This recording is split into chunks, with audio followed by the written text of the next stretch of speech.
আমি doctor A K Mahbubullah Jashori আপনাদের সকলকে জানাই সালাম। জীবন চলার জন্য আপনাকে যা কিছু দরকার, যাদের অনুসরণ দরকার, এগুলি সব কোরআন খুললেই পাবেন। আমি 40-এর উপরে বছর শুধু এই কোরআনের কথা বলতে বলতে কাটিয়ে দিলাম। শিক্ষিত মানুষকে যখন ভুল ধরিয়ে দিই তখন তারা আমার বন্ধু হয়ে যায়, কিন্তু গ্রামের মূর্খ যারা রয়েছে তাদেরকে যখন আমি কোনো ভুল ধরে দিই এবং কোরআনের আয়াতের মাধ্যম দিয়ে যখন আমি সহিশুদ্ধ করে নিতে বলি, তখন তারা আমার জানের শত্রু হয়ে যায়। এইভাবে চলে আসছে, আর আমার জীবনের একটি অংশ জেলে জেলে কাটল। দুই ধরনের লোকদের থেকে আপনাকে আমাকে সবসময় কি করতে হবে? দূরে থাকতে হবে। এক শ্রেণীর লোক হচ্ছে আমাদের দেশের দুর্নীতিবাজ পলিটিশিয়ান, আর এক শ্রেণীর লোক হচ্ছে আমাদের দেশের ধর্মজীবী মোল্লা। এরা সবসময় আপনাকে আমাকে এমন কিছু জিনিস শিক্ষা দিবে যে জিনিসগুলি আপনি আমি সঠিক মনে করব, মূলত আসলে সেগুলি সঠিক না।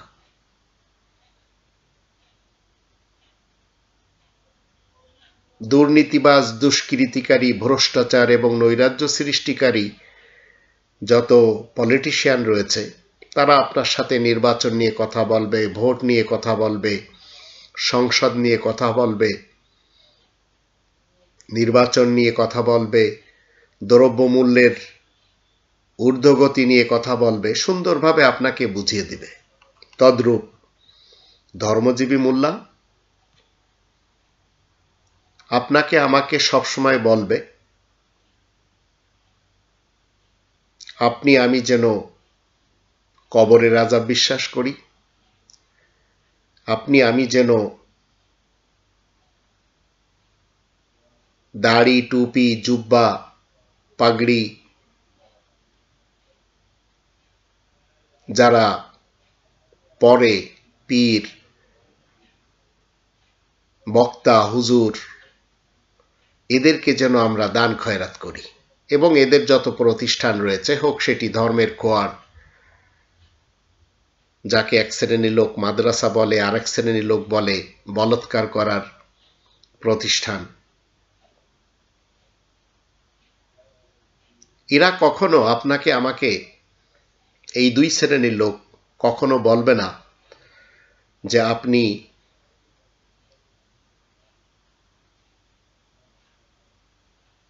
সরাসরি কোরআন পড়ে কোরআনের বিধিবিধান শেখেন। কখনো আপনাকে শিক্ষা দিবে না যে আপনি যেন এই পলিটিশিয়ান এবং ধর্মজীবী মোল্লাদের বিপক্ষে না যান। ধর্মজীবী মোল্লারা আপনাকে আমাকে সবসময় তাদের শেখানো কিছু ওজিফা, তাদের শেখানো কিছু দোয়া দরুদ, তাদের শেখানো কিছু মন্ত্র মুখস্থ করে নিতে বলবে। এটি প্রত্যেকটি পীরের খানকাতে গেলে, হুজুরদের ধর্মের খোয়ারে গেলে জানতে পারবেন। ঠিক এইভাবে পলিটিশিয়ান যারা দুর্নীতিবাজ, তারা নিজ দেশের সবকিছু ভিন দেশে নিয়ে যাবে, কিন্তু আপনাকে বলবে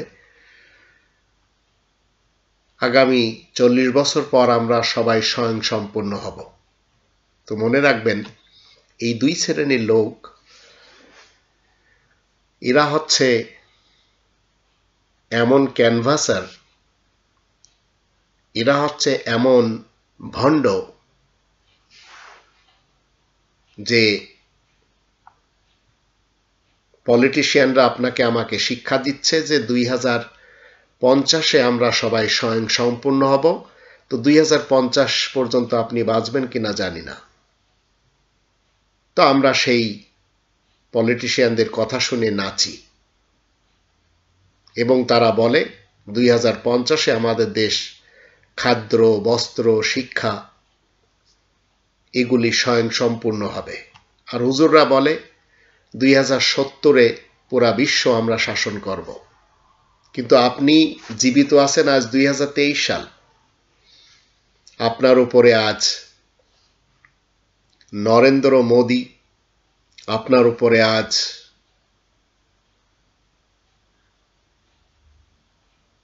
আমেরিকার জো বাইডেন রাজ করে চলেছে।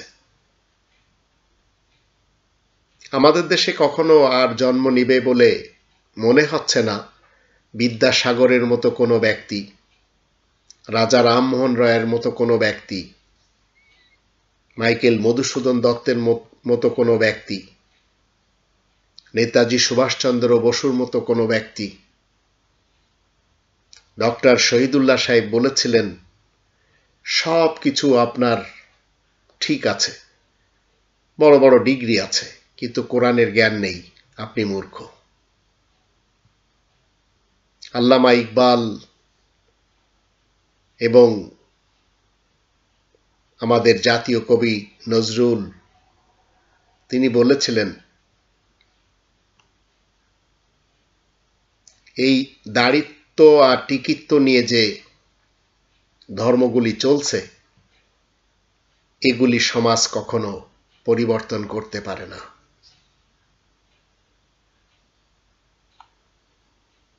তাহলে আপনাকে আমাকে কি করতে হবে? সমাজকে পরিবর্তন করার জন্য, দেশকে পরিবর্তন করার জন্য আপনাকে আমাকে নিজের ব্যক্তিত্বকে পরিবর্তন করে নিতে হবে। এর জন্য আপনাকে কোরআনের 5টি দাবি রয়েছে। কোরআনকে বিশ্বাস করতে হবে, কোরআনের ভাষায় কোরআনকে শিখতে হবে, মাতৃভাষায় কোরআনকে জানতে হবে, কোরআন মতে জীবন পরিচালনা করতে হবে এবং কোরআনে তাবলীগ করতে হবে। এই 5টি দাবি প্রত্যেকটি মানুষের উপরে কোরআনের পক্ষ থেকে আল্লাহ রেখে দিয়েছেন। এই ধর্মজীবী মোল্লা সমাজ আপনাকে আমাকে বলবে, একটি মসজিদ যদি আপনি তৈরি করেন বা একটি মসজিদ যদি ইট দেন তো আপনি জান্নাত পাবেন। একটি মাদ্রাসা, ধর্মের খোয়ার যদি আপনি বানিয়ে দিতে পারেন তো আপনি জান্নাত পাবেন। অথচ কোরআন, যার একটি নাম আছে আল ফুরকান, সত্য এবং মিথ্যার মাঝে পার্থক্য করে, এই গ্রন্থ কখনো এই ধরনের কথা বলে না।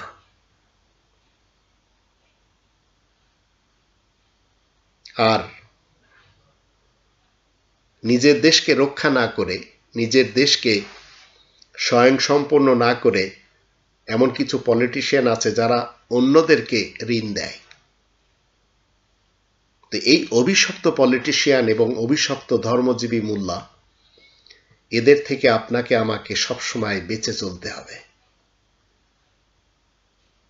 আপনি পৃথিবীর যে কোনো দেশের নাগরিক হন না কেন, তাতে আমার কোনো সমস্যা নেই, কিন্তু আপনি আল্লাহ তাআলার পাঠানো ইসলামকে যদি মেনে চলেন তাহলে আপনি কোরআনের 17 নম্বর সূরা বানী ইসরাঈলের 70 নম্বর আয়াতের দৃষ্টিতে আপনি মুসলিম হলে একজন মুসলমান শিয়া, সুন্নি, সালাফিকে সম্মান করবেন, একজন হিন্দু, বৌদ্ধ, খ্রিস্টান, ইহুদিদেরকে সম্মান করবেন।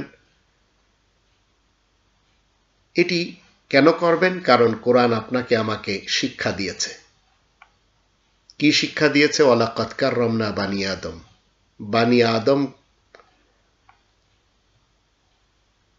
আল্লাহ সৃষ্টি করেছেন, তাই আল্লাহ বলছেন যে আমি বানি আদমকে সম্মান দিয়েছি। একজন মুমিন আর মুসলিম কখনো নিজেকে শ্রেষ্ঠ ভাবে না আর অন্যকে হিংসা করে না, কিন্তু ধর্মজীবী মোল্লা এবং দুর্নীতিবাজ পলিটিশিয়ান তারা নিজেদেরকে শ্রেষ্ঠ মনে করে এবং অন্যদেরকে ঘৃণা করে, হিংসা করে। যেমন ধরুন বিএনপি মার্কা যারা নেতা নেত্রী এবং কর্মী রয়েছে, তারা আওয়ামী লীগ মার্কা নেতা নেত্রী এবং কর্মীদেরকে কি করবে? ঘৃণা করবে। আমাদের দেশে ঠিক যেভাবে চলছে, ফিলিস্তিনেও ঠিক তদ্রূপ চলছে। আমাদের দেশে বিএনপি মার্কা মুসলমান আওয়ামী লীগ মার্কা মুসলমানদেরকে ভালোবাসে না, আবার এরা ওদেরকে ভালোবাসে না। তো ইয়াসির আরাফাতের যারা অনুসারী, তারা পিএলও যদিও করে, হাম্মাসকে ভালোবাসে না। আবার হাম্মাসকে যারা ভালোবাসে তারা দেখা গেল অন্য আরেকটি পার্টিকে ভালোবাসে না। ঠিক একইভাবে বাংলাদেশ যেভাবে ধর্মজীবী মোল্লাদের দ্বারা বেষ্টন করা, আর মূর্খরা সব এই মোল্লাদের স্টেশনের সাথে শিকল দিয়ে পেঁচানো এবং এদের ধর্মকে ধর্মান্ধ হয়ে মেনে চলেছে। যারা হাটাজারিকে মানে, পটিয়াকে মানে, তারা দারুল উলুম দেওবন্দকে খুব পছন্দ করে, আর যারা তরিকতকে মানে তারা এদেরকে অপছন্দ করে। তো ধর্মের নামে আমাদের দেশে বড় বড় ব্যবসায়ী রয়েছে, ধর্মের ব্যাপারী রয়েছে। চরমোনাই যারা করে তারা জামাত শিবিরকে পছন্দ করে না। ইনায়েতুল্লাহ আব্বাসীর জৌনপুরি মতবাদকে যারা মানে তারা আবার চরমোনাইকে পছন্দ করে না। তো এরা বাংলাদেশ নামক প্রজাতন্ত্রের এরা নাগরিক, কিন্তু এরা একে অপরকে কাফের ফতোয়াও দেয়। তদ্রূপ বিএনপি মার্কা নেতারা আওয়ামী লীগ মার্কা নেতাদেরকে পছন্দ করে না। আবার কিছু কিছু জায়গায় কিন্তু এরা সবাই এক হয়। মনে করেন বড় একটা দাওয়াত এর অনুষ্ঠান হচ্ছে, সেখানে এই বড়রা যাচ্ছে, চামচারা কেউ যেতে পারে না। বড় বড়রা দেশকে লুটে পুটে খাচ্ছে, যারা দুর্নীতিবাজ পলিটিশিয়ান। আর ধর্ম ব্যবসায়ী যারা রয়েছে তারা জনগণের অর্থ বিভিন্ন ফতোয়া দিয়ে খাচ্ছে, কবরের আযাবের ভয় দেখাচ্ছে, অথচ কোরআন আমাদেরকে কবরের আযাব নিয়ে কোনো কথা বলে না। আবার আমাদের দেশে এমন কিছু ধর্মজীবী মোল্লা রয়েছে, তারা শিক্ষা দিচ্ছে যে ইমাম মেহেদী আসবে, তার সাথী হতে হবে, ঈসা আসবে, তার সঙ্গী সাথী হতে হবে, গজওয়ায়ে হিন্দ হবে, সেজন্য যোদ্ধা তারা তৈরি করে। অথচ ঈসাও আসবে না, মেহেদীও আসবে না, দজ্জালও আসবে না, গজওয়া হিন্দু হবে না। এগুলি সব মৌলবীদের নিজস্ব বানানো ধান্দা, যার জন্য আমাদের দেশের মুসলমান শিয়া সুন্নি সালাফেরা অশান্তিতে রয়েছে। তদ্রূপ পলিটিশিয়ানদের কারণে, নেতা এবং নেত্রীদের কারণে সকল কর্মীরা, বিএনপির হোক বা আওয়ামী লীগের হোক, তারা সবাই অশান্তিতে রয়েছে। তো আল্লাহ তাআলার শান্তির রাজ্যে আপনি আমি নিকৃষ্ট হয়ে গেছি কখন? যখন আপনি আমি কোরআন ছেড়ে দিয়েছি। তো আজ এক শ্রেণীর লোকেরা ইমাম মাহদী নিয়ে একটি প্ল্যাটফর্ম তৈরি করেছে, সেখানে শুধু ইমাম মাহদীর কথা হয়। আবু তহা, মোহাম্মদ আদনান, আবার কাজী ইব্রাহিম টাইপের অনেকেই আছে যারা এই ডিপার্টমেন্ট সামলায় নিচ্ছে। আর এক শ্রেণীর পীর, তারা কবরের আযাব নিয়ে ব্যস্ত, বিশেষ করে চরমোনাই। তো এরা সবাই মূলত কোরআনের আয়াত প্রচার করছে না, এরা মানুষের মাঝে শুধু কোরআন বিরোধী মতবাদ দিয়ে হিংসুক বানাচ্ছে। মুখে কিন্তু এরা সবাই বলছে যে ইসলাম শ্রেষ্ঠ ধর্ম। মনে রাখবেন, ইসলাম কোনো ধর্মের নাম না। তো ইসলাম শ্রেষ্ঠ ধর্ম বললে শিয়ারা একই কথা বলে, সুন্নিরাও আর একই কথা বলে, সালাফিরাও একই কথা বলে। এরপরে দেখবেন এদের সকলের মানে মাঝে হিংসা ছাড়া আর কিছু না, পারস্পরিক এরা হিংসুক এবং বিদ্বেষী ছাড়া আর কিছুই হচ্ছে না আমাদের দেশে।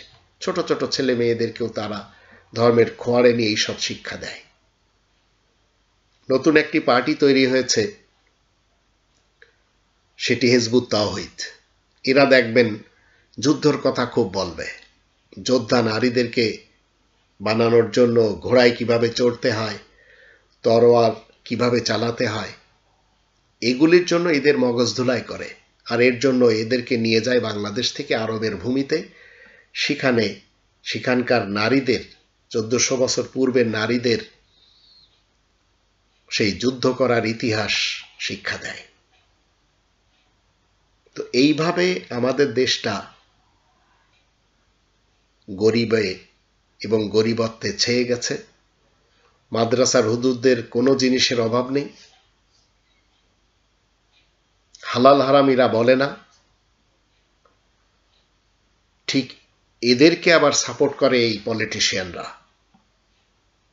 এর জন্য আমরা কিন্তু খুব ভালোভাবে দেখে নিয়েছি আমাদের দেশে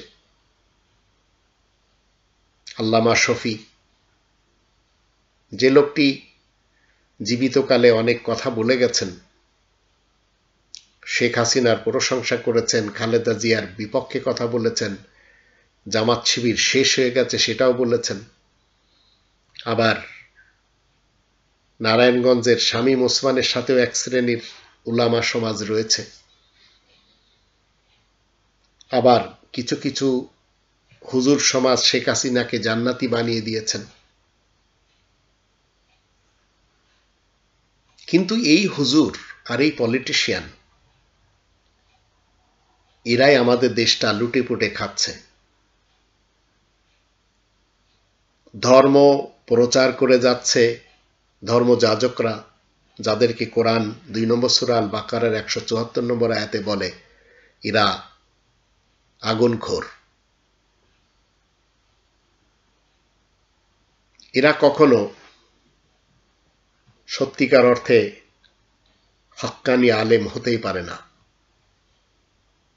আর এক শ্রেণীর পলিটিশিয়ান, তারা মানুষ মেরেই চলেছে।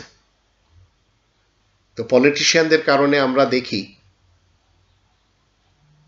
কখনো পিলখানার ঘটনা ঘটানো হয়, হলি আর্টিজেনের ঘটনা ঘটানো হয়, শ্যাপলা চত্বরে ঘটনা ঘটানো হয়, আবার গ্রেনেড হামলার ঘটনা, এগুলি সব আমরা দেখেছি। অন্যদিকে ধর্মজীবী মুল্লাদের কারণে তাদের অধীনস্থরা দুনিয়া থেকে গুলি খেয়ে বিদায় নিতে আমরা দেখেছি। বিভিন্নভাবে তাদেরকে মরতে আমরা দেখেছি। তো এই যে আলেম নামে এই যে উলামায়ে আজাজিল, এরা কথায় কথায় আপনাকে আমাকে বলবে এই পৃথিবীতে আপনাকে আমাকে পরীক্ষা দিতে হবে। তাই এরা একটি হাদিস তৈরি করেছে, আদ-দুনিয়া সিজনুল লিল মুমিন ওয়াল জান্নাতুল লিল কাফির। দুনিয়া হচ্ছে মুমিনদের জন্য কয়েদখানা আর কাফেরদের জন্য জান্নাত। এর জন্য যারা এদের কথা শোনে তারা কখনো তাদের প্রোগ্রেস হয় না। আপনাকে আমাকে জানতে হবে যে এই কথাগুলি যখন ধর্মজীবী মোল্লারা বলে, তো তাদের সন্তানেরা, তাদের শিক্ষার্থী যারা রয়েছে, তারা কখনো পৃথিবীতে কোনো কিছু আবিষ্কার করবে না। অন্যদিকে আমাদের দেশে যারা পলিটিশিয়ান রয়েছে, যাদের কর্তৃত্ব চলে শিক্ষাঙ্গনের উপরে, যাদের অনুসারীরা শিক্ষাঙ্গনকে অস্ত্রাগার তৈরি করে নিতে পেরেছে, বিভিন্ন অস্ত্র হাতিয়ার বড় বড় ইউনিভার্সিটির বিভিন্ন কামরাতে এনে সাজিয়ে রেখেছে, আবার গাজার চাষও করছে, আবার ধর্ষণ করে সেঞ্চুরিও করছে। তো এই যে দুই শ্রেণীর লোকদের পিছনে আপনি যখন যাচ্ছেন, তখন আপনি আপনার ঈমান আমল সব খোয়াইয়ে ফেলছেন। আপনার দিয়ে এই পৃথিবীতে কোনো কিছু আর হবে না। তো ধর্ম ব্যবসায়ীদেরকে বাদ দিতে হবে। ধর্ম ব্যবসায়ী মানেই হচ্ছে জঙ্গি সংগঠন। আর দুর্নীতিবাজ পলিটিশিয়ানকে বাদ দিতে হবে, কারণ এরা সবাই জঙ্গিদের সাথে সম্পর্ক রাখে। ইসলাম আপনাকে আমাকে শান্তি দেওয়ার জন্য একটি কনস্টিটিউশন দিয়েছে। তার 16 নম্বর সূরা নাহলের 90 নম্বর আয়াতে বলা হচ্ছে ইনসাফ ভিত্তিক রাষ্ট্র পরিচালনা করতে হবে। এটি বিএনপিও চায় না, আওয়ামী লীগও চায় না, এবং যারা এই দুটি বড় পার্টির সাথে রয়েছে তারাও চায় না। কারণ ইসলাম কখনো গণতন্ত্র, রাজতন্ত্র, সমাজতন্ত্র এবং মোল্লাতন্ত্রকে পছন্দ করে না। তো এই পলিটিশিয়ানদের সাথে উলামা সমাজ রয়েছে, উলামায়ে আজাজিল। তো উলামায়ে আজাজিল তারা কি বলে? এজমায়ে উম্মত, এটাকে গণতন্ত্র বলে। আর পলিটিশিয়ানরা কি বলে? গণতন্ত্র। তো ইজমায়ে উম্মত এবং গণতন্ত্র মূলত এক জিনিস। তা আপনাকে আমাকে সবসময় এই দুই শ্রেণীর লোকেরা সত্য কর্ম করতে দিবে না, সত্য কর্মে প্রতিযোগিতা করতে দিবে না, আমাদেরকে সীমাবদ্ধ করে রেখে দেবে তাদের অধীনস্থ করে। বড় বড় ডিগ্রি আপনার কাছে আসবে, কারণ পলিটিশিয়ানরা বলবে সবাইকে A+ দিয়ে দিতে, তো দিয়ে দিবে। কিন্তু আবরারের মতো যখন কেউ সত্য কথা বলবে, তখন তাকে এদেশে আর জমিনের উপরে আর থাকতে দেওয়া হবে না। ঠিক মাদ্রাসাতে এক শ্রেণীর উলামায়ে আজাজিল তারা বলৎকার করে, কোনো বিচার এদেশে হয় না। তো শিক্ষাঙ্গনে যদি শিক্ষিত সমাজ তৈরি না হয়, তাহলে একটি সন্তান কিভাবে সে সমাজ পরিবর্তন করবে, কিভাবে সে অর্থনীতি পরিবর্তন করবে, কিভাবে সে একটি দেশকে চাঙ্গা করবে? তা আপনি যখন শুরু থেকেই ছোট ছোট বাচ্চাদেরকে শিক্ষা দিচ্ছেন দুনিয়াতে আমাদেরকে পরীক্ষা দিতে হবে এবং দুনিয়া থেকে আমাদেরকে গরিব হয়ে বিদায় নিতে হবে, তখন মনে রাখবেন আপনার ব্রেন হবে গোলামের ব্রেন। কোরআন কখনো আমাদেরকে বলে না যে ইসলামের স্তম্ভ 5টি। এটি ধর্মজীবী মৌলবীদের শিখানো। তাই দেখবেন কথায় কথায় বলবে যে আপনি যদি 5 ওয়াক্ত নামাজ পড়েন তাহলে আপনি জান্নাতে যাবেন। তো 5 ওয়াক্ত নামাজ আপনাকে আমাকে পড়তে হবে, এতে কোনো সমস্যা নেই। কিন্তু 5 ওয়াক্ত নামাজ আপনাকে কোন সিস্টেমে পড়তে হবে? মোল্লাদের সিস্টেমে না আল্লাহ তাআলার দেখানো সিস্টেমে? তো 2 নম্বর সূরা আল বাকারার 125 নম্বর আয়াতে আল্লাহ বলে দিয়েছেন ইব্রাহিম রাসূলের দাঁড়ানোর স্থান হলো মসজিদুল হারামের ইমামতির স্থান। তো আল্লাহ বলেন ওয়াত্তাখিযু মিন মাকাম ইব্রাহিম মুসাল্লা, ইব্রাহিমের দাঁড়ানোর স্থান থেকে কায়েমকৃত নামাজকে নিয়ে নাও। মোল্লারা সেটি আপনাকে শিখাবে না। আমাদের দেশের মোল্লা যারা হানাফি রয়েছে, সুন্নি রয়েছে, তারা হানাফি সিস্টেমের নামাজ শিখাবে। যারা হিজবুত তাওহীদের তারা মিলিট্যান্ট নামাজ শিখাবে। যারা আক্কাস বিন আব্দুর রশিদ হুজুরের দাস দাসীতে পরিণত হয়েছেন তারা তার শেখানো নামাজ শিখাবে। শিয়াদেরটা ভিন্ন, সালাফিদেরটাও ভিন্ন।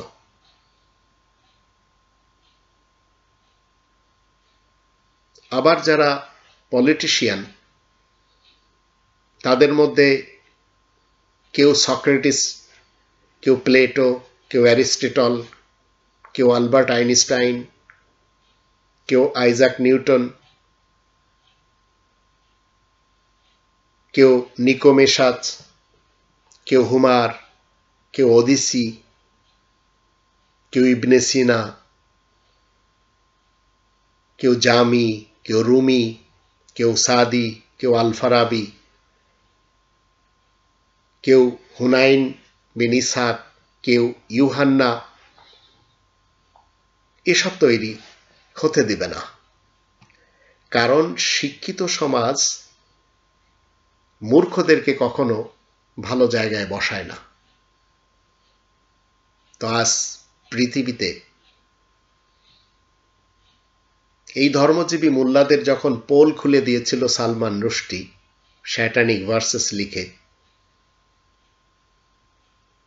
তখন ইমাম খোমেনির মতো ব্যক্তি তিনিও কি বলছিলেন যে এর মাথা যে কেটে এনে দেবে তাকে $30 লক্ষ দেওয়া হবে। আবার আমাদের দেশের তাসলিমা নাসরিন যখন তার মতো করে নোংরা কিছু কথা বলেছে, বায়তুল মুকাররমের ইমাম 50,000 টাকা তার মাথার দাম রেখে দিয়েছিল। তো ধর্মজীবী মোল্লা এবং পলিটিশিয়ান এদের থেকে যদি আপনি আমি বাঁচতে না পারি, তো এই পৃথিবীতে আপনি আমি কি জন্য আসছি? আপনাকে কি দেলোয়ার হোসেন সাঈদী সাহেবের ফলোয়ার হতে হবে? মিজানুর রহমান আজহারীর ফলোয়ার হতে হবে? শেখ হাসিনা এবং খালেদা জিয়ার ফলোয়ার হতে হবে? আপনাকে আল্লাহ তাআলার দাসত্ব করতে হবে। মৌলবীদের পিছনে যাবেন, আপনাকে ঢেলা কুলুক বানানো শিখাবে। পলিটিশিয়ানদের পিছনে যাবেন, এরা আপনার দিয়ে কি করবে? ছুরি চাকু হাতে দিয়ে দিবে, অমুক তমুককে মেরে এসো। তো দুনিয়াতে আপনি যতদিন বেঁচে থাকবেন, মনে রাখবেন এই কোরআনের 67 নম্বর সূরা আল মুলকের 2 নম্বর আয়াতে আল্লাহ বলেন, আল্লাযী খালাকাল মাউতা ওয়াল হায়াতা লিয়াবলুয়াকুম আইয়ুকুম আহসানু আমালা। আল্লাহ যিনি সৃষ্টি করেছেন হায়াত এবং মৌত, আল্লাহ দেখতে চান আহসানু আমালা কি করতে পারে, সর্বোত্তম কাজ, গুড ডিডস। কিন্তু এই দুই শ্রেণীর লোকেরা আপনাকে আমাকে কি বানিয়ে ছাড়ছে? এদের পিছনে যাওয়ার পরে আপনাকে আমাকে এরা সর্বোচ্চ হিংসুক বানাচ্ছে, একে অপরকে ঘৃণা করা শিক্ষা দিচ্ছে এবং আপনাকে এবং আমাকে কোরআনচ্যুত করে দিচ্ছে। তাই এই পৃথিবীতে যতদিন আপনাকে আমাকে বসবাস করতে হবে, মনে রাখবেন যদি আপনি আমি